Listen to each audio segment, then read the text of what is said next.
Bonjour à tous et bienvenue dans cette nouvelle vidéo. Aujourd'hui, on combine la suite des produits pour la boutique avec un Try With Me. Alors, je vous explique un petit peu tout ça. Il va y avoir deux vidéos dans lesquelles je teste à chaque fois deux papiers différents. Donc, il y aura 4 dessins au final. Là, c'est la première partie. Et alors, les échantillons de papier, ils viennent d'une commande que j'avais passée il y a, je sais pas, 1 an et demi, 2 ans. En fait, c'est la toute première commande que j'ai passée chez Jackson's Heart, qui est un magasin, donc pour les gens qui ne le savent pas, un plus grand magasin, je pense, au niveau référencement, il est au Royaume-Uni. Donc pour l'instant, en tout cas, on verra après le Brexit, mais pour l'instant, en tout cas, c'est très facile de commander là-bas. Les frais de livraison sont offerts à partir de 50 €. Ça peut paraître beaucoup, mais c'est quand même mieux que ce qu'on a en France, puisqu'en général, en France, on a des frais de livraison qui sont offerts qu'à partir de 70 voire 100 €, ce qui est un petit peu aberrant, mais enfin bref. Et en plus, ils sont beaucoup moins chers que les magasins français. Donc, c'est vraiment, si vous pouvez, je vous conseille de commander chez eux. Et en plus, ils ont le très bon goût d'avoir beaucoup d'échantillons de papier. Alors ça, je sais que j'en ai déjà très souvent parlé. Je le redis pour les gens qui sont nouveaux sur la chaîne. Pour moi, c'est une aberration qu'on puisse pas tester le papier avant de pouvoir acheter. Surtout que c'est un des rares produits qu'on peut effectivement tester. C'est vraiment pas compliqué de couper des petits morceaux de feuilles et de les mettre à disposition des gens, quitte à les payer. Parce que, par exemple, les échantillons là que vous voyez, je les ai payés. Alors après, c'est toujours des prix qui sont assez minimes, hein. On parle de quelques centimes, ou dans ce cas-ci, il y avait quand même 6 feuilles. Donc c'est 1 €, 1,50 €, mais enfin bref, ça reste des tout petits montants, et c'est toujours mieux que de devoir investir directement la somme dans un bloc de dessin qui, si ça se trouve, va pas nous plaire, puisque là, on est sur du papier aquarelle, et le papier aquarelle, qu'il soit 100% cellulose ou 100% coton, on est quand même sur des prix, on est sur plusieurs dizaines d'euros. Donc quand vous devez mettre 40 € dans un bloc de papier, c'est quand même mieux de savoir avant s'il va vous plaire ou pas. Mais alors en France, il n'y a guère que Canson qui met des fois à disposition des échantillons de papier. Et encore, il faut tomber sur le magasin qui en a au bon moment. Et déjà, il faut pouvoir se déplacer en magasin. Bref. Sinon, de temps en temps, il y a des petites offres, comme par exemple, je ne sais pas si vous vous souvenez, il y a quelques mois, j'avais passé une commande au Géant des Beaux-Arts et j'avais eu des échantillons en cadeau, dont toute une pochette de papier Fabriano. Alors après, c'est pas forcément du papier qui vous intéresse, c'est un petit peu le souci avec ce genre d'offres promotionnelles, mais enfin, ça a le mérite d'exister. Mais bon, à part ça, franchement, bof, et en plus, en général, il faut un minimum d'achat. Vous pouvez pas juste prendre l'échantillon, puis basta. Donc ça, c'est vraiment très dommage. Mais enfin, donc Jackson Heart, eux, ils en font. En tout cas, pour beaucoup de marques différentes, hein, vous pouvez facilement passer une commande et avoir une dizaine d'échantillons différents. Ils en font aussi avec des pastels, avec de la peinture, donc c'est vraiment pas mal du tout. Et il y en a certains qui sont gratuits. Hein. Là, je vous ai dit ceux-là, je les ai payés, mais j'en ai eu aussi des gratuits, donc ça vaut la peine. Ces échantillons, donc, ils sont de St. Cuthbert's Mill, qui est donc une marque anglaise de papier aquarelle. On a du papier 100% cellulose et du papier 100% coton. Le 100% cellulose, c'est, on va dire, le moins bien, et le 100% coton, c'est le top du top. Je reviendrai plus tard sur les raisons qui m'ont poussé à ressortir tous mes échantillons et à recommencer à tester du papier. Là, on va plutôt parler de ce qui nous intéresse en premier, la marque St. Cuthbert's Mill, donc.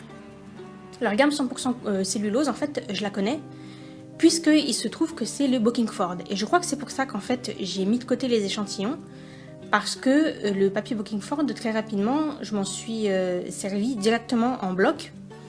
C'est le papier qui est dans les Pink Pig Sketchbooks, que vous m'avez déjà vu utiliser plusieurs fois, et sinon vous pouvez aller regarder dans les vidéos, les Sketchbook Tour, j'en ai fait un avec ce papier-là, avec ce carnet.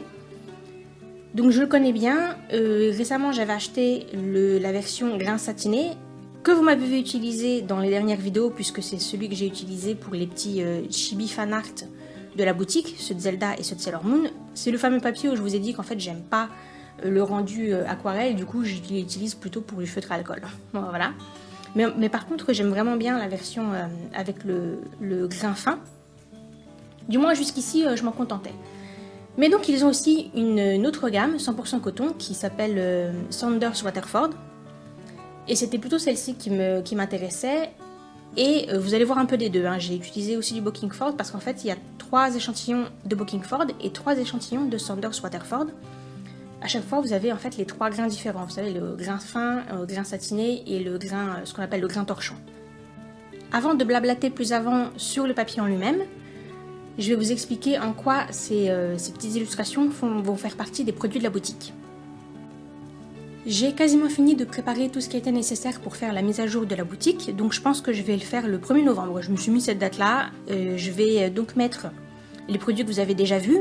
J'ai pas encore vraiment décidé ce que j'allais mettre comme print de mes dessins originaux, je verrai au fur et à mesure du succès ou du...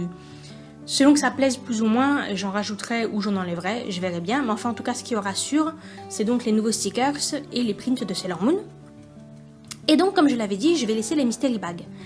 Les mystery bags, pour les gens qui ne savent pas ce que c'est, en français, on appelle ça des pochettes surprises.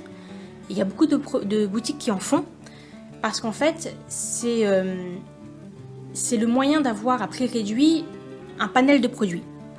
La contrepartie pour ce prix réduit, c'est que vous ne choisissez pas exactement les produits que vous voulez. C'est une pochette surprise, vous ne savez pas ce qu'il y a dedans. Donc par exemple dans les miennes, je vends des prints et des stickers. Il y avait 2 prints de stickers, plus un petit produit inédit, plus une surprise. L'idée c'était d'inciter les gens à prendre le mystery bag. Le gros avantage, c'est que ça permet aux vendeurs d'écouler des stocks. Parce que par exemple dans mon cas, si j'ai décidé de ne pas remettre mes anciens produits en vente, c'est qu'il faut payer pour la mise en vente sur Etsy. Et plutôt que de payer pour remettre en vente des produits sur lesquels je suis en fin de stock et qui sont déjà là depuis un petit moment, je préfère payer pour mettre plutôt des nouveaux produits. Voilà, plutôt que de sortir une somme énorme pour tout remettre en vente, je préfère investir pour les nouveaux produits. Et les anciens, je vais les retirer et vu qu'il me reste assez peu de stock pour chacun, je vais les écouler dans les mystery bags. Jusqu'ici, dans mes mystery bags, quand je pouvais ou quand c'était pour quelqu'un que je connais bien, je mettais en surprise ce que je considère moi comme étant un beau cadeau, à savoir une peinture originale. Alors pas un truc qui traînait dans mes cartons et que je mettais dedans, non, je faisais une petite peinture exprès, donc en général un format carte postale à peu près, exprès pour le mystery bag et que je mettais en surprise dans la pochette. Je vous apprends rien si je vous dis qu'une peinture originale, ça a évidemment beaucoup plus de valeur qu'un print. On va dire que si vous payez l'artiste au SMIC, voilà, le SMIC horaire, en fonction du temps qui passe dessus, donc là on parle pas de cote ou de popularité ou de style, voilà, on parle juste du temps passé dessus, le travail par rapport au nombre d'heures que vous avez passé à réaliser cette peinture. Le SMIC horaire, ça me paraît le minimum. Et dans mon cas, ça ferait des formats A6 pour le temps que je passe dessus, pour le temps que je passe à les réaliser, à peu près à 40 €. Donc voilà, un produit qui vaut 40 €. Dans la pochette surprise, les mystery bags, ils coûtent 15 €. Donc vous voyez que ça apporte quand même une grosse plus-value. Et du coup, j'ai décidé là que j'allais systématiquement en mettre, à partir de là, la mise à jour, je vais systématiquement en mettre dans tous les mystery bags. Donc ce seront, comme vous le voyez, c'est exactement ce que vous voyez là me faire à l'écran. J'ai décidé d'en faire d'avance parce que sinon évidemment ça risque d'être compliqué. Donc je vais régulièrement en faire au fur et à mesure que les mystery bags partiront. Je referai une petite fournée comme ça de petites illustrations. Et là en l'occurrence, c'était le bon moyen d'utiliser le papier parce qu'on est sur du papier quand même de qualité professionnelle. Donc c'est du très beau papier. Donc voilà, pour faire des petites peintures, c'est parfait. En tout cas, j'espère que les prochaines personnes qui achèteront les mystery bags apprécieront le geste. J'aime beaucoup l'idée de mettre des originaux, même si j'ai conscience que normalement je devrais plutôt les mettre en vente, etc. par rapport à ma situation d'artiste. Mais bon, ça me plaît de les mettre en cadeau parce que avec les originaux, il y a quand même un truc en plus qu'on ne peut pas faire avec les prints. C'est au niveau de tout ce qui est peinture, brillante, paillettes, toutes ces petites choses qu'on peut rajouter, les couleurs fluo aussi. Bref, toutes ces choses qu'on peut mettre sur des originaux et qui hélas disparaissent quand on fait des prints. Et alors moi, vous savez, quand ça brille, j'adore. Donc là, je vous préviens, vous allez voir des paillettes, de la peinture brillante, du doré, du fluo, en veux-tu en voilà. Préparez-vous psychologiquement parce que pour les 2 prochaines vidéos, vous savez ce qui vous attend. D'ailleurs, j'ai déjà vendu un des mystery bags, donc la première image que vous m'avez vu faire. Elle est déjà partie, donc coucou Lucie, si tu passes par ici et que tu regardes la vidéo, je te remercie beaucoup pour ton achat et j'espère que le dessin te plaît. Alors maintenant, on va parler enfin du papier, puisque c'est un petit peu le sujet du Try With Me. Alors, celui-ci, c'est le premier que j'ai testé, c'est donc du Saunders Waterford, donc on est sur du papier 100% coton. Et c'est le grain torchon. Alors, le grain torchon, normalement, C'est un grain qui est très fort, c'est le plus fort de tous. Et il est en général pas du tout utilisé en illustration parce que comme le grain est très fort, ça empêche, vous savez, les bosses et les creux de la surface du papier, du grain du papier, ça empêche de faire des choses qui sont précises, qui sont fines.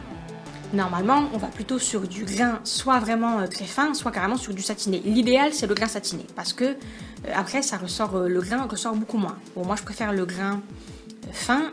Et le grain torchon, je ne m'en sers absolument jamais. J'ai vraiment aucun bloc ou quoi que ce soit chez moi qui soit en grain torchon, si ce n'est là les échantillons qui étaient fournis.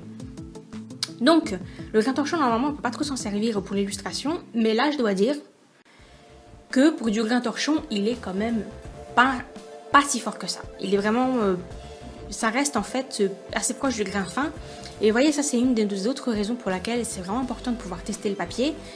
C'est qu'il n'y a pas deux marques qui ont le même grain, que ce soit en satiné, en grain fin ou en grain torchon, il n'y en a pas deux qui se valent. C'est-à-dire que ce qui va être considéré comme un grain fin dans une marque peut être considéré comme du grain torchon dans une autre, etc. Et parfois même dans la propre marque, selon les gammes, de la même façon, vous n'avez pas le même rendu sur les papiers parce que les papiers, quand ils sont de très bonne qualité, quand c'est la gamme professionnelle, genre 100% coton, souvent ils sont faits sur des moulins, donc ils ont un rendu qui est très différent du papier cellulose qui est fait de façon un peu plus industrielle, etc. D'où l'intérêt de pouvoir les tester avant. Enfin bref, donc là, pour du grain torchon, franchement je trouve que ça passe sans problème, et c'est pareil pour la version Bockingford, donc n'ayez pas trop peur, hein. Si vous aimez bien le grain, vous pouvez faire quand même de l'illustration avec des détails assez fins, comme là j'avais fait les cheveux, tous les traits, parce qu'on est quand même sur un tout petit format, là on est sur du A6, donc c'est pour ça que je fais des personnages, je fais pas des personnages en entier parce que sinon ça m'obligerait à les dessiner en tout petit. J'essaye de rester sur à peu près un format portrait, ou en tout cas pas plus bas que le torse, histoire qu'on puisse bien voir le personnage, sinon après ça m'obligerait à aller un tout petit détail, ce serait un petit peu compliqué. Mais là, déjà même sur du petit détail, ça passe sans problème. Après, au niveau du papier, on est sur du 100% coton, donc j'ai rien à redire. Il est vraiment super. Il a très bien tenu toutes les couches. Il n'a pas du tout gondolé. C'est du 300 grammes, hein, donc c'est on va dire l'épaisseur normale du papier aquarelle, mais c'est loin d'être l'épaisseur la plus importante, puisque il y a beaucoup de marques, par exemple chez Clairefontaine ou chez Arche, qui est la marque la plus connue, vous pouvez acheter du papier 600 grammes. Alors là, vous êtes sûr que le papier ne va pas gondoler. Hein. C'est le gros avantage. Alors qu'avec du 300 grammes, si vous ne mettez pas de quoi maintenir le papier, il va quand même gondoler. Il va quand même gondoler, mais beaucoup moins avec du 100% coton, parce qu'il a tendance quand même à reprendre sa forme normale, exactement comme du tissu. Hein. Du tissu, si vous le laissez sécher bien à plat, il va reprendre sa forme normale. Et sinon, quand même, un petit mot pour l'illustration. J'ai pas eu d'inspiration particulière, j'ai même pas pris de modèle. J'avais juste envie de faire une fille avec un gros diamant, une grosse pierre précieuse. Et ce que j'aime particulièrement dans ce dessin, c'est la gamme de couleurs. En fait, je trouve que le turquoise et le doré, ça rend vraiment très bien ensemble. Et c'est marrant parce que c'est exactement les couleurs que j'ai dans mon salon. Alors, je sais pas si c'est une inspiration malgré moi, mais c'est ce turquoise très foncé, vous savez, un peu bleu canard, un peu pétrole. Et avec le doré, je trouve que ça passe vraiment nickel. Bien, maintenant on passe à la deuxième illustration. On est toujours sur du Saunders Waterford, donc du papier fait dans un moulin avec du 100% coton. Et celui-ci c'est du grain fin. Mais alors, petite particularité, il a encore tout l'intérêt d'avoir des échantillons. Ça m'a beaucoup étonné de voir que le papier, il est donc noté comme étant blanc, oui, comme du papier quoi, sauf qu'il est limite beige, c'est-à-dire il est vraiment ivoire bien foncé. Alors ça, je comprends pas très bien, puisque normalement le papier aquarelle, il est blanc un peu cassé, blanc, ouais voilà, pas ivoire, mais c'est quand même pas aussi blanc, un blanc aussi pur, presque chimique, qu'on voit par exemple dans le papier d'imprimante. C'est un blanc légèrement cassé. Et quand vous achetez du papier extra blanc, là, ça devient, il a été traité exprès pour avoir donc cet aspect ultra lumineux du papier comme on trouve dans le papier d'imprimante. Mais c'est très rare, c'est assez rare parce que je crois pas que les gens aiment beaucoup en fait, ça a un côté pas très naturel, on a l'impression qu'il y a des produits chimiques dedans. Donc je connais pas beaucoup de marques qui ont ce traitement de papier ultra blanc, mais quand même, hein, normalement c'est pas aussi beige que le papier là de Saunders Waterford. Et pour le coup, dans tous les échantillons, c'était le seul qui a été noté blanc parce que les autres en fait ils sont notés extra blanc. Extra white. Alors je comprends pas très bien parce que du coup ce qu'ils considèrent eux comme ultra blanc, c'est en fait le blanc classique qu'on trouve dans toutes les autres marques. Bon ça je sais pas, ça doit être une histoire de procédé de fabrication. Bref, donc ce papier là, méfiez-vous, il est quand même un peu teinté. Bon après, à part cette histoire de couleur, aucun souci, et le papier il est nickel, il tient très bien, le grain il est assez doux pour du grain fin, beaucoup plus doux que dans certaines marques. En fait si je pouvais comparer, vous vous souvenez de mes carnets Etcher qui sont aussi 100% coton, quand je les avais déballés, quand j'avais fait le Try With Me, je vous avais dit que pour du grain fin il était quand même assez fort. Et ben en fait, le grain torchon que vous m'avez vu utiliser pour la première illustration, il ressemble au grain fin de chez Etcher, alors que le grain fin là de chez Saunders, il ressemble au grain satiné de certaines autres marques. Donc vous voyez, c'est un petit peu confus les appellations. En tout cas, il n'est pas très fort pour du grain fin, ce qui le rend assez agréable en fait, et donc très approprié pour l'illustration. Après, pour le dessin en lui-même, rien de spécial, si ce n'est que dès le début, c'était comme pour le premier dessin, j'avais une idée très précise de la palette de couleurs. Je voulais du rose et du doré qui en fait sont les couleurs du modèle que j'ai utilisé. Alors pour la fille en elle-même, j'ai pas utilisé de modèle, mais c'est la tenue en fait, cette espèce de chemisier avec des énormes manches qui ressemblent un peu à des ailes.